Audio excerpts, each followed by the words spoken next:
Hello friend, welcome back my YouTube channel. देखिएगा हमारा chapter number grammar का ये चैप्टर नंबर 7 है। कारक को इंग्लिश में कहते हैं केस। क्या कहते हैं? केस। परिभाषा, डेफिनेशन, संज्ञा। देखिए, परिभाषा को अंग्रेजी में हम कहते हैं डेफिनेशन। क्या कहते हैं? डेफिनेशन बोलते हैं हम। क्या बोलते हैं? डेफिनेशन। तो संज्ञा अथवा सर्वनाम के जिस रूप से उसका संबंध वाक्य में क्रिया या अन्य शब्दों के साथ जाना जाए उसे कारक कहते हैं। कारक को क्या बताया मैंने आपको? कारक की क्या डेफिनेशन बताई आपको? देखिएगा, एक बार मैं आपको और पढ़ा देता हूँ।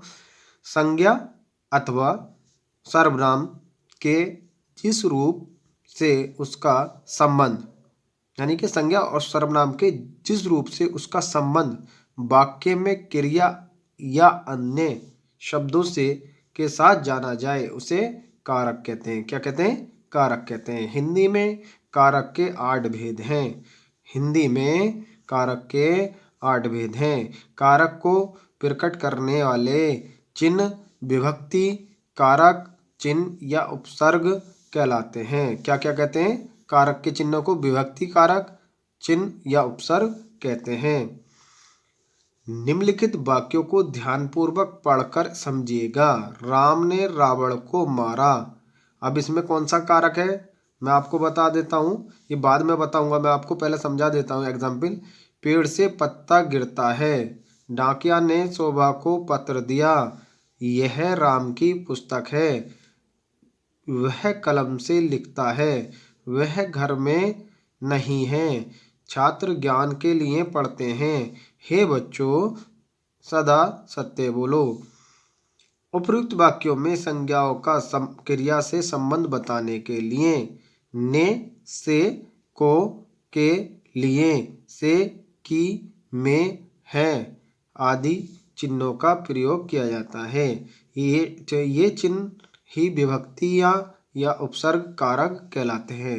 अब सबसे मेन टॉपिक ये है कि जब वाक्यों को लिखा जाता ने, को, के, लिए, से, की, को, ये जो चिन्ह होते हैं ये हमारे कारक चिन्ह कहलाते हैं। क्या कहलाते हैं? कारक चिन्ह कहलाते हैं।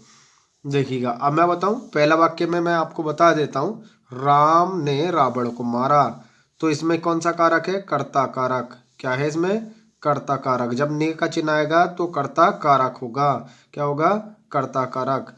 अब देखिएगा, पेड़ से पत्ते गिरते हैं। पेड़ से पत्ते गिरते हैं जब कोई एक चीज दूसरी चीज से अलग होती है उसे बोलते हैं हम अपादान कारक। ये से का चिन्ह काय में आता है? अपादान कारक में आता है और पंचमी विभक्ति में आता है। अब देखिएगा, डाकिये ने शोभा को पत्र दिया। डाकिये ने शोभा को पत्र दिया। तो ये आपका डाकिये ने शोभा को पत्र दिया। तो उसका कर्म क्या है? डाकिये का को पत्र देने का कर्म क्या? पत्र देने का। तो इसमें क्या हो गया? कर्म कारक। अब इसमें क्या हो गया? कर्म कारक। ठीक है। यह राम की पुस्तक है। तो ये संबंध कारक हो गया। तो किससे संबंध है? राम की पुस्तक। पुस्तक से किसका संबंध है? राम का। तो संबंध कारक हो गया। वह कलम से लिखता है। ठीक है। तो वह कलम से लिखता है, तो किसी के द्वारा काम हो रहा है, तो ये आपका कलम से लिखता है से वर्ड आ गया। तो इसमें क्या होगा? के द्वारा करण कारक हो जाएगा। क्या हो जाएगा इसमें? करण कारक। वह घर में नहीं है। तो वह घर में नहीं है। घर, वह का घर का उससे संबंध है। तो मैं का इसमें क्या होगा आपका? वे घर में नहीं है। तो इसका मतलब है आपका अधिकरण कारक। अब देखिएगा, छात्र ज्ञान के लिए पढ़ते हैं। तो ज्ञान के लिए पढ़ते हैं तो संप्रदान कारक, यानी कि संप्रदान कारक होगा। अब हे बच्चे, तो इसमें संबोधन कारक होगा। हे, अरे, ओ। तो ये कौन से कारक में आएंगे? संबोधन कारक में अष्टमी विभक्ति में आएंगे। जैसे जैसे आप मेरे चैनल को सब्सक्राइब करेंगे और जैसे जैसे वीडियो आपको प्रोवाइड होंगी वैसे वैसे आपकी ग्रामर बहुत ही स्ट्रांग हो जाएगी। आपको किसी भी टेस्ट में बैठने के बाद आपको ऐसा फील नहीं होगा कि हमने पढ़ा नहीं। बहुत अच्छा फील करेंगे, बहुत अच्छा महसूस करेंगे। तो मैं बहुत अच्छी तरीके से मैं आपको टीच कर रहा हूँ। वीडियो को ज़्यादा से ज़्यादा देखिएगा, चैनल को सब्सक्राइब कीजिएगा, वीडियो को लाइक कीजिएगा और कमेंट्स में लिखिएगा जो आपको चीज़ अच्छी लगती है या नहीं लगती है, कमेंट्स ज़रूर करिएगा। मैं आपकी सारी कमेंट्स का जवाब दूंगा। तो अब देखिएगा, इससे आगे हम चलते हैं। कर्ता कारक संज्ञा के जिस रूप से संज्ञा के जिस रूप से क्रिया के करने का बोध होता है उसे कर्ता कारक कहते हैं। किसे कहते हैं? संज्ञा के जिस रूप से क्रिया के करने का बोध होता है उसे कर्ता कारक कहते हैं। जैसे राम ने पुस्तक पढ़ी, राम ने पुस्तक पढ़ी, तो देखिएगा यहाँ पर क्रिया का बोध क्या हो रहा है? पढ़ी। यहाँ पर पढ़ना क्रिया करने का बोध राम से है। किससे है? राम से। यहाँ पर क्रिया करने का बोध किससे है? राम से। तो राम कर्ता हो गया। कभी कभी कर्ता के साथ ने परसर्ग का प्रयोग नहीं होता। जैसे विशाल पतंग उड़ा रहा है, विशाल ने पतंग उड़ाई, तो यहाँ पर ने छुपा हुआ है, तब भी यहाँ पर यही है आपका। ठीक है। घोड़ा घास चर रहा है, घोड़े ने घास चरी, तो घोड़े ने घास चरी या घोड़ा घास चर रहा है, तब भी यहाँ पर देखिए घोड़े का संबंध का ऐसे घास से। तो देखिएगा कर्म कारक, हमारा कर्म कारक है ये। क्या है हमारा? कर्म कारक। कर्म कारक संज्ञा या सर्वनाम के जिस रूप पर क्रिया का प्रभाव पड़ता है उसे कर्म कारक कहते हैं। दोबारा समझा पढ़ा देता हूं मैं आपको। कर्म कारक संज्ञा या सर्वनाम के जिस रूप से क्रिया का प्रभाव पड़ता है उसे कर्म कारक कहते हैं। अब इसके एग्जाम्पल मैं आपको पढ़ा देता हूं।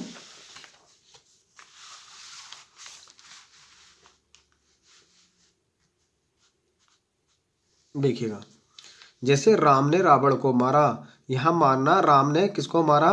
रावण को मारा। यहाँ मारना क्रिया के करने का प्रभाव रावण पर पड़ता है। किस पर पड़ता है? रावण पर पड़ता है। राम किसको मार रहे हैं? रावण को।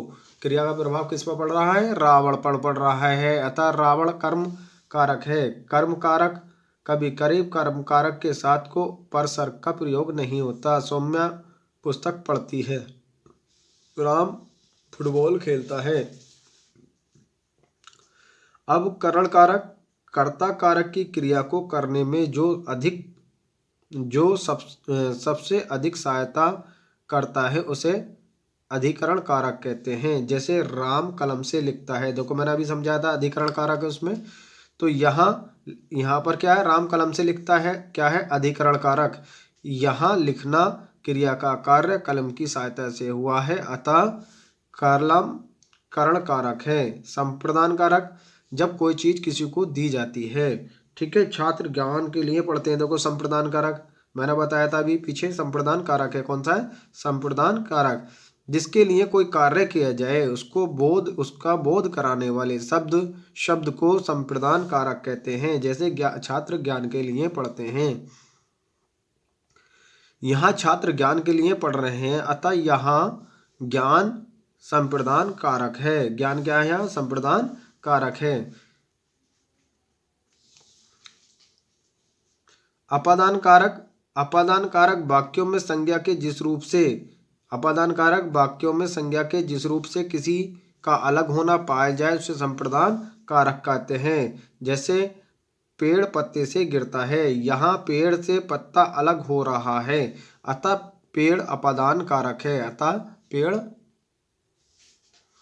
अपादान कारक है। अतः पेड़ यहाँ अपादान कारक है। ध्यान दीजिए यहाँ पर, इसको कॉन्सेंट्रेट के केयरफुली देखिएगा। केयरफुली मैं आपको समझाने की कोशिश कर रहा हूँ सावधानी पूर्वक। जिन शब्दों से तुलना, भय, लज्जा आदि का भाव प्रकट होता है उन्हें भी अपादान कारक कहते हैं। क्या कहते हैं? राम राधा श्याम से छोटी है, तो भाव तुलना हो रहा है। सुरेखा सांप से डर गई, तो भाव प्रकट हो रहा है। सीता पुष्प वाटिका में श्री राम से लजा गई, लज्जा का भाव प्रकट हो रहा है। संप्रदान कारक संबंध कारक संज्ञा के जिस रूप से किसी व्यक्ति वस्तु के संबंध का होना पाया जाए उसे संबंध कारक कहते हैं। जैसे यह राम की पुस्तक है, तो राम का संबंध किससे है? पुस्तक से है, तो क्या हो गया? सीधा सीधा संबंध कारक हो गया। यहाँ राम का संबंध पुस्तक है, राम का संबंध पुस्तक से है, अतः यह राम संबंध कारक है। राम का क्या है? संबंध है, किससे? पुस्तक से है। अधिकरण कारक जिस संज्ञा के जिस रूप से क्रिया के आधार का बोध होता है उसे अधिकरण कारक कहते हैं। जैसे तालाब में कमल खिलते हैं, तालाब में कमल खिलते हैं। काय में खेल रहे हैं? तालाब में कमल खिलते हैं। यहाँ कमल का आधार तालाब है, देखिएगा कमल जो खिल रहा है तालाब में, तालाब जो है उसका आधार है, अतः तालाब अधिकरण कारक है। तालाब क्या है? अधिकरण कारक है। संबोधन कारक जिस संज्ञा से किसी को पुकारने, बुलाने, चेतावनी देने का बोध होता हो उसे संबोधन कारक कहते हैं। जैसे हे रमेश शांत बैठो। हे रमेश शांत बैठो, इस वाक्य में रमेश को चेतावनी दी गई, अतः यहाँ रमेश संबोधन कारक है। हे हे रमेश शांत बैठो, इस वाक्य में रमेश को चेतावनी दी गई, अतः रमेश यहाँ संबोधन कारक है। आपने सीखा, मैंने आपको चैप्टर पढ़ा दिया। अब देखिएगा, अब मैं धीरे धीरे पोस्ट करूंगा इनकी सारे चैप्टरों की, फिर आप पोस्ट में उसमें आंसर दीजिएगा कौन कितना दे रहा है, और कमेंट्स में भी आंसर दीजिएगा, मैं लिखूंगा उसमें। तो संज्ञा अथवा सर्वनाम के जिस रूप से वाक्यों के अन्य शब्दों के साथ जाना जाए उसे कारक कहते हैं। कारक कितने प्रकार के होते हैं? 8 प्रकार के। आपका किसी भी एग्जाम में आता है कि कारक कितने प्रकार के होते हैं, तो कारक आपको उसमें 4 ऑप्शन मिलेंगे, 8, 4, 6 या इनमें से कोई नहीं। तो आपको टिक कहाँ करके आना? 8 पर, नंबर 8 पर टिक करके आना है। कारक को प्रकट करने के लिए चिन्ह, विभक्ति या उपसर्ग का प्रयोग किया जाता है। अगर क्वेश्चन आ जाता है कि कारक को दर्शाने के लिए या प्रदर्शित करने के लिए किसका प्रयोग किया जाता है, चिन्हों का, मुहावरों का, लोकोक्तियों का या उपसर्गों का, तो आपको उपसर्ग दे रखा है तो उपसर्ग पे ऑप्शन क्लिक कर दीजिएगा। अगर विभक्ति चिन्ह दे रखा है तो विभक्ति चिन्ह पर क्लिक कर दीजिएगा, यानी कि टिक लगा दीजिएगा। तो मैं आपको क्वेश्चन भी बताता हूँ किस तरीके से क्वेश्चन पेपर में आ सकता है। तो वीडियो को लाइक कीजिएगा, चैनल को सब्सक्राइब कीजिएगा, वीडियो को लास्ट तक देखिएगा। Thank you watching my video.